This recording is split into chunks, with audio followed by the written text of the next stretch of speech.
Voy a compartir la clase, la que les mandé.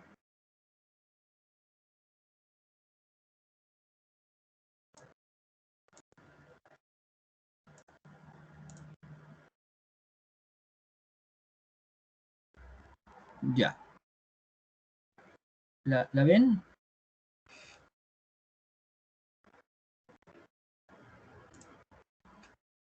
¿Se ve? Sí, profe. ¿Le ocupa toda la pantalla del computador de ustedes? Sí, profe. Ah, ya. No se pierde, digamos, nada de la imagen. No, nada. Ya. Entonces, hoy día toca conceptos básicos. Ya les dije que después de caracterización del terreno voy a hacer una prueba. ¿Ah? Yo no sé si la próxima semana toca interludio o la siguiente. Pero si tocara la siguiente después de caracterización, la prueba sería volviendo del interludio. ¿Ah? Siempre va a ser así. Bueno, los conceptos básicos de túneles es realmente una de las cosas más importantes que a mí me gustaría que ustedes conservaran del curso. ¿Ah? Es un popurrí, un salpicado de cosas, pero son todas importantes. ¿Ah? Los túneles ya vieron que son un tema. ¿No se cortó? ¿Me escuchan? ¿Aló? Se escucha, profe. Ya, disculpen, es que como no los veo. Ya. Les decía entonces que hay un montón de conceptos que son importantes que se fueron adquiriendo a través de los años y del mundo. O sea, los túneles transversales es una materia que todos los países quieren aprender, pero aprenden uno por un lado, otros por otro, otros con más experiencia, otros con más estudios. Y de hecho, el cuarto curso, la cuarta clase, yo les muestro la cantidad de congresos que hay, de congresos mundiales, y en algunas partes, en algunos países hacen sus propios congresos, y hay revistas, y hay libros, hay mucho.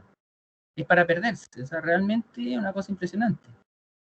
Yo creo que debe ser de las cosas que más se estudian, porque justamente como no se puede, no se puede agarrar todavía muy bien, entonces pasa eso. Entonces, estos son algunos de los conceptos que me gustaría que entendieran. El arco y la bóveda, como obvio. El efecto de arco, que es de suelo, que no es tan obvio. Las tensiones in situ, que yo creo que podrían haber estudiado ya en mecánica de suelo, mecánica de roca. La concentración de tensiones, que viene de la teoría de la elasticidad, eso es importante. Carga de formación, que es la curva carga de formación, que da origen al criterio de rotura. Y cómo falla un túnel, que a partir de un criterio de rotura hay formas de falla de un túnel, que no son todas iguales. El agua es el máximo enemigo de los túneles. Los sismos, parece un enemigo, pero no es tan malo. En los túneles no se nota tanto. El tiempo de autosoporte, curiosamente, este es uno de los primeros conceptos que se dio en tunelería, pero que hasta el día de hoy todavía no es bien conocido. ¿Por qué? Porque la variable tiempo es difícil de meter. Ni siquiera en los modelos de elementos finitos se puede meter. Entonces es un tema. Esto todavía es un tema. El tamaño del túnel, sí. O sea, hay efecto escala. A eso me refiero. Hay un efecto escala en los túneles. Y las discontinuidades, que es como la primadonna de las caracterizaciones, es lo que hace la diferencia entre mecánica de suelo y mecánica de roca. Si alguna vez alguien le pregunta cuál es la diferencia entre mecánica de suelo y mecánica de roca, ustedes lo único que tienen que decir es la discontinuidad. Porque la mecánica de roca trabaja con bloques de roca. Los bloques pueden ser muy grandes o muy chicos, pero cuando se hace muy chico, se vuelve suelo. Y cuando se vuelve muy chico, es casi uniforme. Entonces uno puede trabajar como continuo. Claro, hay distintos estratos y toda la cosa, pero, ¿entiendes? Esa es como la diferencia. Aquí yo los pinté a ustedes. Los ingenieros están sentados en el escritorio con su herramienta, que es el computador normalmente, y lo que hacen hipótesis los ingenieros. Los ingenieros, esta es la ciencia de la ingeniería en realidad. Observan la naturaleza, tratan de identificar las causas-efectos, se valen de la ciencia, los que estudian fenómenos, proponen teoría, van a ver que en el curso hay montones de teorías, montones. Algunas le apuntan, otras no le apuntan. Sentido común. El sentido común es parte de nuestro trabajo. Nunca lo olviden, nunca lo olviden. Parte de mi trabajo y de lo que me gusta de hacer clases es que yo les tengo que enseñar a ser buenos ingenieros. Y los buenos ingenieros no solo calculan. No se olviden nunca de eso. Los ingenieros tienen que tener sentido común. ¿Ya? No todo se calcula. Lo primero que ustedes tienen que sentir que las cosas están bien, que se ven bien. Eso seguramente se lo habrán dicho. ¿Ya? Cuando una estructura se ve bien, ya tiene un punto ganado. Cuando se ve mal, hay que preocuparse. Cuando se ve mal, porque es muy flaca, muy chica, preocuparse mucho. ¿Ya? Si es muy gorda, es preocuparse por la plata. Bueno, y las mediciones, que es como un invitado a piedra para nosotros los estructurales, porque normalmente nosotros no medimos los edificios, las estructuras se miden poco. Pero los túneles hay que medirlos. Necesariamente, la gente que trabaja en túneles y no mide sus túneles es que se está perdiendo seguridad. ¿Ah? Yo se lo digo, por eso que de esto se trata este curso, de que yo les voy a enseñar las cosas más importantes. Bueno, de todo eso, de la ciencia, la experiencia, el conocimiento, las mediciones, yo llego a una predicción, a un diseño, que eso es ingeniería, ¿no es cierto? Hay una fórmula por ahí o hay una norma y te obliga, entre comillas, te obliga por tu seguridad, a que diseñes con tanto fierro, que diseñes con tantas secciones, etc. Esa es la forma de trabajar nosotros. ¿Y qué pasa?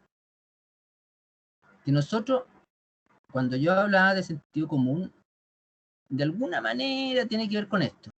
Es lo que yo llamo cálculo de servilleta. ¿Ya? Cuando tú tienes los conceptos claros, puedes hacer cálculo de servilleta. Números rápidos, números gordos. Identificar las variables más importantes. ¿Ya? Y eso, de hecho, viene... Hay el problema de Fermi, que es como el reconocimiento de Fermi, que es un físico italiano antiguo, que resolvía problemas muy complicados con pocos datos. Y muy rápido, así estimaciones. Hay gente que tiene ese don, porque no es algo que uno pueda disponer de una regla. Y también al cálculo de servilletas se le puede decir la regla del pulgar, rule of thumb, esos salen en algunos libros así, en libros bilingües. El cálculo ojo que uno dice, ojos de buen cubero, es cuando uno hace estimaciones así rápidas, número gordo, nivel de magnitud, para tener una idea. Esto, para tener una idea, se usa en ingeniería en los estudios previos de cualquier proyecto, que le llaman scoping study, o ingenierías conceptuales, o ingeniería de perfil, antes de una ingeniería conceptual. ¿Por qué? Porque el inversor, normalmente detrás de cualquier proyecto hay un inversor. Entonces el inversor tiene una plata y quiere saber si le alcanza primero, si se puede. Y el inversor puede ser cualquiera de nosotros también. Pues, o sea, yo digo, cualquiera de nosotros dice, yo quiero tener una casa. ¿Cuánto cuesta una casa? Ya, al tiro, se fija el nivel de magnitud. Y de qué por, y así esas cosas generales. Esto es súper importante. Y entonces hay reglas prácticas, empíricas, y están los coeficientes de seguridad. Entonces, ¿esto qué quiere decir? Que uno aplica lo que sabe, pero no calculando estrictamente, ¿ya? Sino que usando operaciones sencillas. ¿Ya? Sumas, restas, divisiones, proporciones, cosas así. ¿Ya? Pero hay que tener una idea de cuáles son las variables y con una idea de las leyes. Este es el problema de Fermi, así lo cuentan. En física se denomina problema de Fermi, la pregunta de Fermi o estimación de Fermi en homenaje al físico Enrico Fermi, a problemas que involucran el cálculo rápido de cantidades que parecen imposibles de estimar dada la limitada información disponible. Dicen que a él le preguntaron cuántos afinadores de piano había en Chicago en cierta época. Ya. Entonces, él hizo una estimación en base a la gente que vivía en Chicago en ese tiempo, menos 9 millones, la cantidad de personas que viven en una casa, ¿ya? Y cuántos pianos había en una casa, y cuántas veces lo afinaban, y así se fue de a poquitito más o menos estimando cuántos pianos habían en la ciudad, cuántos requerían afinar, y finalmente sacó, ya, fíjate, 225 afinadores. Pero él hizo un número, ¿ya? Y por eso se llama el problema de Fermi. O sea, ser capaz de hacer números gordos. Este otro ejemplo, dicen que también estaba Fermi y se hizo una prueba de un ensayo nuclear. Y después de que detonó la bomba, en el momento de detonación, habían unos papeles y los papeles se volaron y se alejaron de la mesa donde estaban. Y entonces hizo un cálculo mental y dijo por la distancia que estaba la explosión, ¿ya? Eso equivaldría a tantas toneladas de TNT. ¿Ya? Y eso lo comprobaron después y fue cierto, más o menos. ¿Ya? Eso es con lo primero. El túnel es súper importante, ¿eh? Porque uno tiene que tener órdenes de magnitud. Sobre todo porque uno no puede afinar el proyecto de un túnel. Uno lo puede hacer en planos, pero después puede cambiar. Entonces en terreno hay que ser rápido también. Hay que tener el ojo adaptado para ir cambiándolo. El arco. El arco posee en la historia de la construcción un periodo de 6.000 años, más o menos. El arco apareció en Mesopotamia, en la cultura del Valle del Indo. Se utilizó en el antiguo Egipto, Asiria, Etruria y más adelante en Roma. En la naturaleza aparecen arcos de forma natural, arcos de piedra, qué sé yo. El denominado arco romano es la forma semicircular y construido a partir de un número impar de dovelas para que haya una dovela central o clave. Eso es que cuando se hace un arco de piedra, dejan siempre una al centro, como para que sea la última esa, para que sea la última en colocar. No es que no se pueda hacer de otra manera. Un ejemplo de construcción empírico era la popular regla del tercio, en que los arcos de medio punto bastaba con dimensionar un estribo con el grosor de la tercia parte de su hueco. El estribo es esto. Entonces lo que está diciendo que la regla era hacer el ancho del arco, de la columna, digamos, un tercio de la luz. El primero en determinar una teoría acerca de cómo funciona un arco recae en Leonardo da Vinci. Pero, ¿qué pasó? Pero fue hasta 1670 que no se formula el problema en términos científicos por el físico Roberto Hooke. El arco solo trabaja con presión y es lo opuesto a un cable. Por eso que a veces se dice que los romanos ponían una cuerda invertida y con eso construían los moldes. Después los moldes los levantaban y construían los arcos. Se hace un molde de madera y ahí sobre ese se van poniendo las piedras. ¿No? Pero la forma ideal es la catenaria, no el círculo. Pero el círculo es bastante bueno. Fijan, la catenaria es como esta figura. Es una forma así, parece una elipse.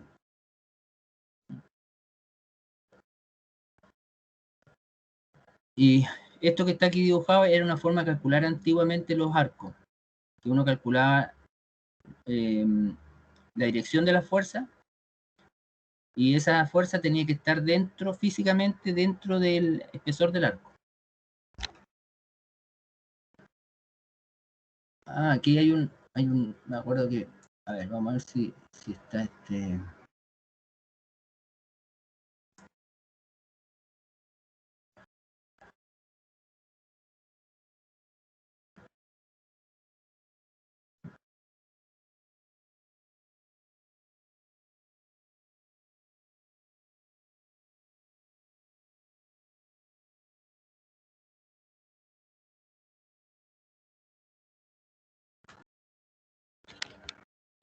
Ah, ahí va.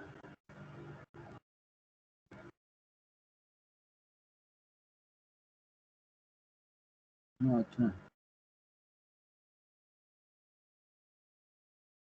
Se fue esto. ¿Dónde está? Quer viajar pagando o menor preço da internet?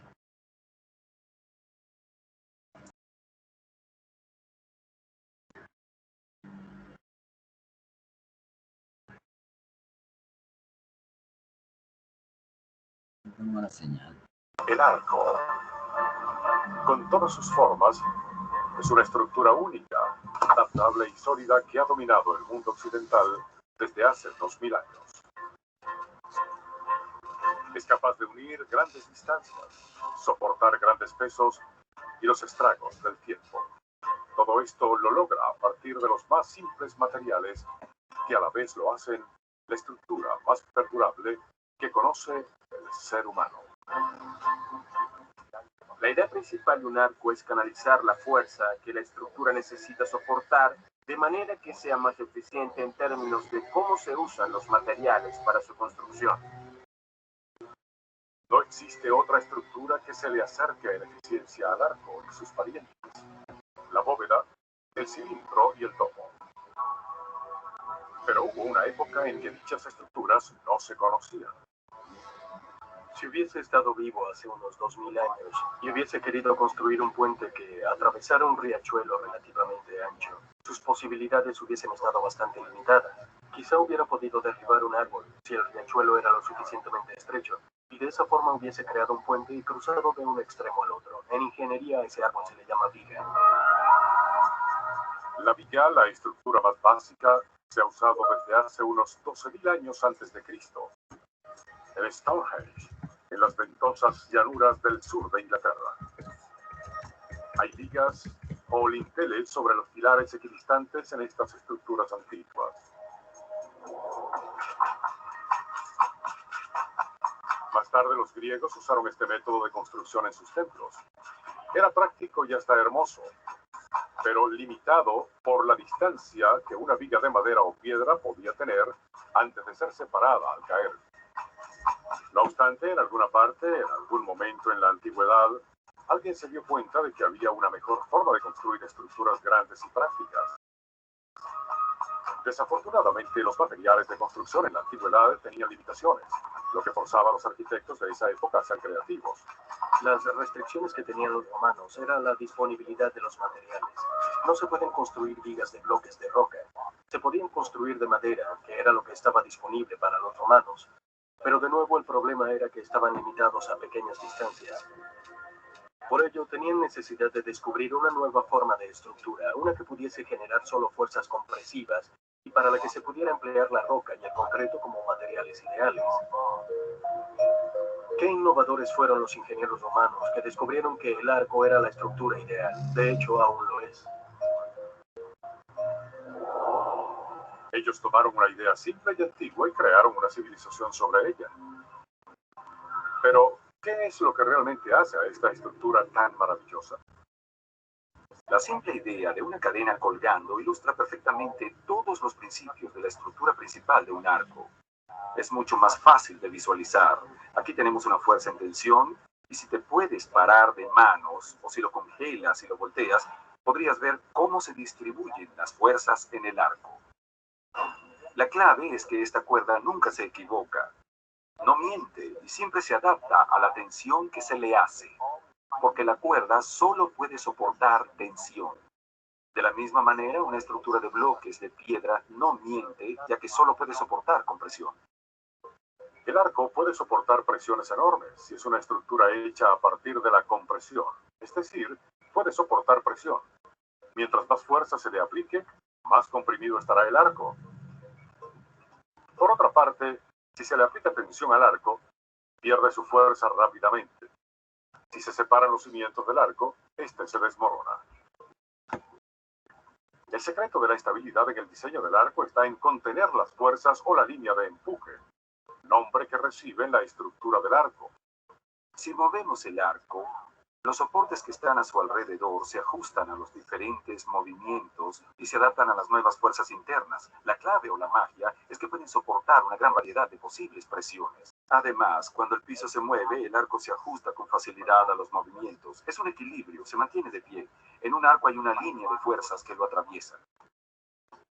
Siempre y cuando la línea de fuerza esté dentro de la estructura del arco o termine en los soportes del arco, el arco se mantendría de pie para siempre. Pero si la línea de fuerza está fuera de la estructura del arco, por causa del aumento de peso o por cambios en la forma, este se derrumbará. Los romanos sabían esto. Los ingenieros romanos sabían cómo podían redistribuir las fuerzas en sus estructuras, incluso después de que sufrieran daños.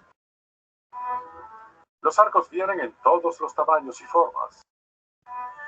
El arco clásico romano es un semicírculo de piedra o concreto. El arco gótico, que se construyó entre los siglos XII y XV, tiene una corona puntiaguda que permitía mayores espacios abiertos. También tenemos el arco en forma de asa, popular en Inglaterra, que tiene una abertura bastante ancha. Y en el este, los arcos moriscos con una estructura menos sólida, pero con unas formas únicas. Aunque el propósito primario de un arco es soportar peso, su forma siempre se ha prestado para innovaciones artísticas. A medida que progresaba el diseño del arco, el uso de la piedra se hacía un arte cada vez más refinado. La colocación de las piedras, y en especial de la piedra angular, tenía el toque personal de cada diseñador. La piedra angular es la piedra que se coloca de último en un arco tradicional. Es la que cierra el arco y permite que se comprima. Estas piedras tradicionalmente eran más grandes y vistosas que el resto de las piedras del arco. Sin embargo, era solo por vistosidad. Siempre se oye sobre la piedra angular. Se dice que es la piedra más importante en un arco. La piedra angular en realidad es la que recibe la menor cantidad de fuerza. El hecho de que reciba toda esta atención más bien es algo paradójico. Se cree que la mayor fuerza está en el medio, pero en el medio es donde hay menor fuerza. Por lo tanto, la piedra angular es la que recibe menor fuerza. Si se hace un arco con un número impar de bloques de piedra, en el medio se debe poner uno que sería la piedra angular. Pero si se construye un arco con un número par de bloques de piedra, entonces no habría una piedra angular.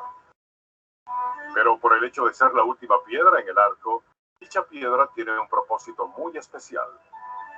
Sin ella, el arco caería. Los romanos fueron los primeros en hacer uso de los arcos en grandes edificaciones o puentes. Ellos resolvieron varios de los grandes problemas de construcción de su época. Pero otros obstáculos no fueron superados. Otro gran reto que enfrentaron los ingenieros romanos fue transportar agua a grandes distancias y particularmente sobre valles. Existen estructuras enormes de varios niveles. En los acueductos, ellos comúnmente comenzaban con arcos con mayor separación en la parte de abajo, que se iban haciendo más y más pequeños a medida que iban subiendo para de esta forma reducir la cantidad de material en la parte superior de la estructura. Y también porque un arco más pequeño es más estable que uno con mayor separación. Debido a que son muy estables, ellos hacen peso a los arcos más grandes que están cerca de la base del acueducto y les dan mayor estabilidad debido a que le suman peso a todos los arcos que están debajo. El acueducto Pont du Gard en Francia es de casi 300 metros de largo y de 50 metros de alto y tiene arcos en el nivel inferior que van desde 15 metros hasta 21 metros de ancho y 20 metros de alto. Los arcos más altos solo miden 3 metros de ancho y 8,5 metros de alto. El propósito de un arco tiene dos basamentos: cambiar la dirección de la fuerza aplicada y hacer que las dos fuerzas que van en direcciones contrarias estén en compresión. Estas increíbles estructuras son un testimonio sorprendente del ingenio de sus diseñadores. Pero aún podemos hablar más sobre el diseño básico del acueducto. Creo que el Coliseo es un tipo de acueducto romano que se cierra para delimitar un terreno. Era la arena del emperador y de los ciudadanos de Roma. Con aproximadamente 180 metros en su parte más ancha y con 50 metros de alto, el Coliseo fue un lugar donde se llevaron a cabo miles de eventos. Albergaba tanto como 75,000 espectadores que se reunían para ver batallas de gladiadores en una estructura arquitectónica magnífica. El uso de concreto es quizá uno de los aspectos más fascinantes de la tecnología romana de construcción. El arco es una estructura. Se podría usar concreto, roca o bloques de roca, pero los romanos llevaron el arco a otro nivel. La invención y el uso de concreto por parte de los romanos hicieron posible que se le diera otro uso al arco. Uy. Eso.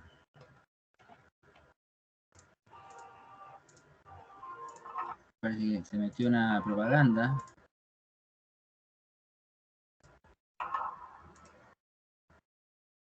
Se metió una propaganda, parece. Sí, profe. Disculpen, ¿ah? Ah, ya está casi listo. Ya. Entonces, eso es para que no se le olvide el tema de los arcos, que hoy es fundamental en los túneles. El efecto arco es algo parecido, ya lo hablamos el otro día, lo definió... Hola a todos, les habla Andrés Cervantes y bienvenidos sean a mi canal Arquicultura. En este video veremos qué son los arcos, las bóvedas y las cúpulas. Ahí está. Perdón. Entonces estamos aquí. Ahí está. Ahí. Entonces les decía que esta formulación, esta forma de obtener eso, se debe a Terzaghi, pero hay otros autores que hicieron algo parecido. La gracia de él es que denominó a este tema de por qué el túnel a medida que se profundiza no aumenta la carga. Ya, la carga máxima está dada de esta manera. Ya, esta es la formulita que usa Terzaghi para terrenos sin cohesión. Entonces es un valor fijo. Es porque sobre el túnel se produce una especie de arco. ¿No? Por eso que se le dice así, efecto de arco. Otra figura que viene de la teoría de la elasticidad, de los flujos. Esto es un flujo de aire o de agua alrededor de un obstáculo. Y las líneas de escurrimiento se concentran aquí y vuelven a juntarse. Entonces aquí hay concentración de tensiones, que es lo mismo que pasa si uno hace este modelo de elementos finitos, ¿ya? O antes se hacían con placas físicas, y por fotoelasticidad se obtenían los valores. Entonces aquí hay concentración de tensiones, ¿se fijan? Es lo mismo que acá. Y acá hay tracciones, porque los flujos se dividen así. Entonces aquí también hay tracciones. También eso se verifica en un modelo. ¿Ya? Entonces, las fuerzas se mueven como si fueran flujos. Esto también es un concepto bien antiguo y bien interesante, de repente sirve. ¿Ya? Y este es un bulbo de presiones. Debajo de una zapata, los bulbos de presiones son de esta forma. Así va bajando la tensión. Y lo mismo que baja la tensión en un bulbo de presiones, baja la presión sobre un túnel, digamos, por decirlo así, por el efecto. Y este numerito, 3 diámetros, es un número, una regla empírica. Más o menos, a 3 diámetros de un túnel, el terreno no se da cuenta de que hay un túnel. Entonces, 3 diámetros por arriba y el terreno no se entera que abajo hay un túnel. ¿Ya? O por el lado.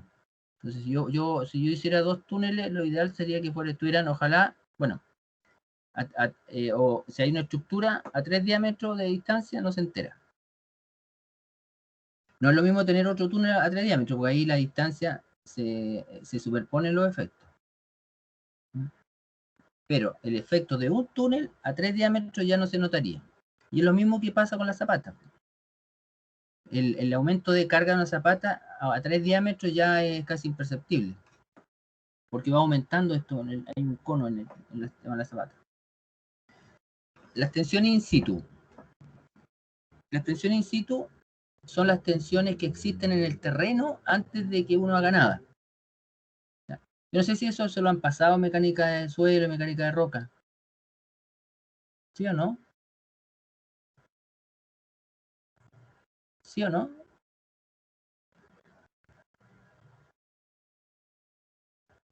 Muchachos, ¿algunos hicieron mecánica de roca?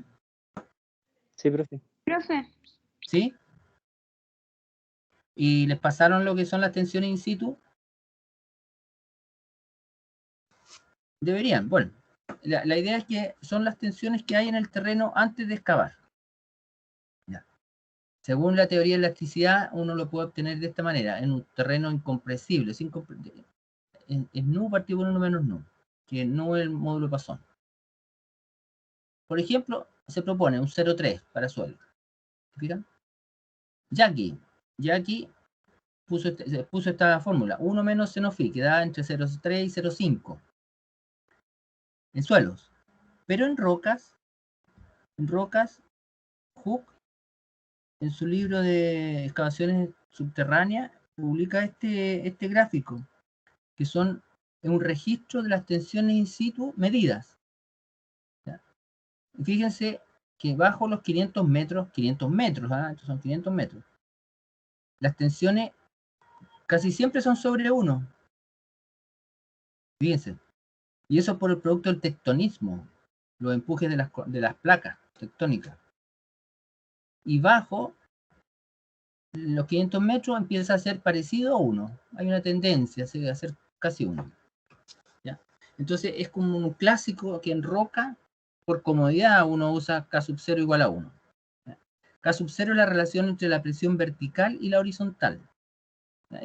K sub 0 es la presión vertical horizontal partido por la vertical. ¿Ya? K sub 0 igual a 1 significa que la carga horizontal y la vertical es la misma. La horizontal y la vertical es la misma. K sub 0 igual a 0,5 significa que la carga horizontal es 0,5 veces la vertical.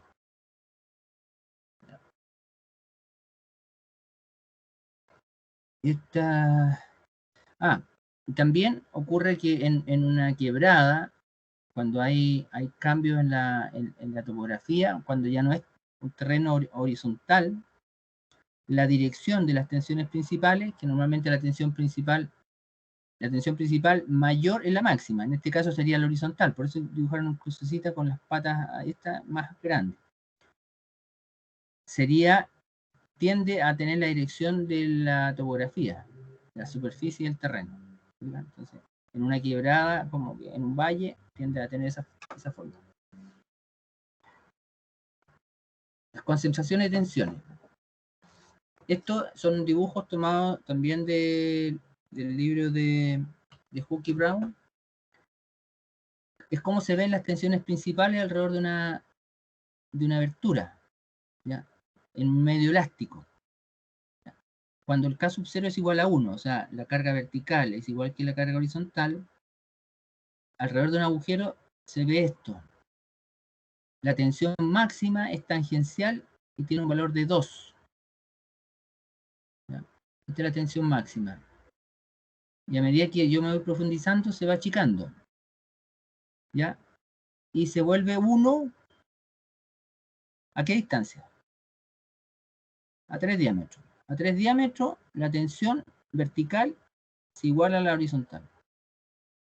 ¿Ya? Acá, la vertical es 2 y la horizontal es 0 en este punto. Y es igual en el techo que en las paredes.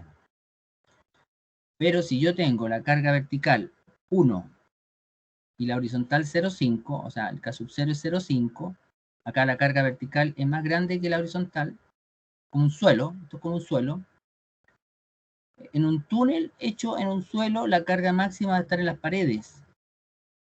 Y es del orden de 2,5. Fíjense, del orden de 2,5. Y en el techo, 0,5, casi 0.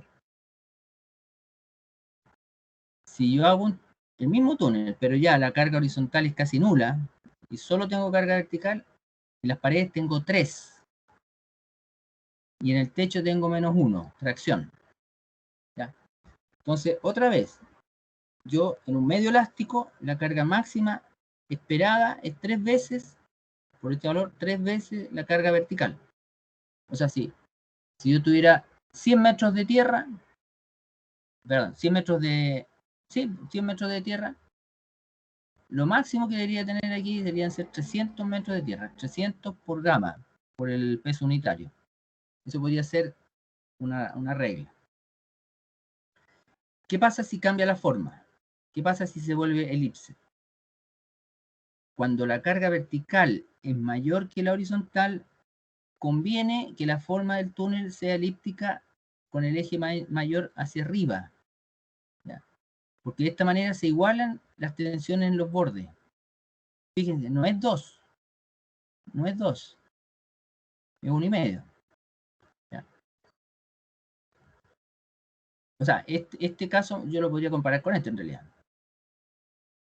La carga mayor vertical, la horizontal es 0,5.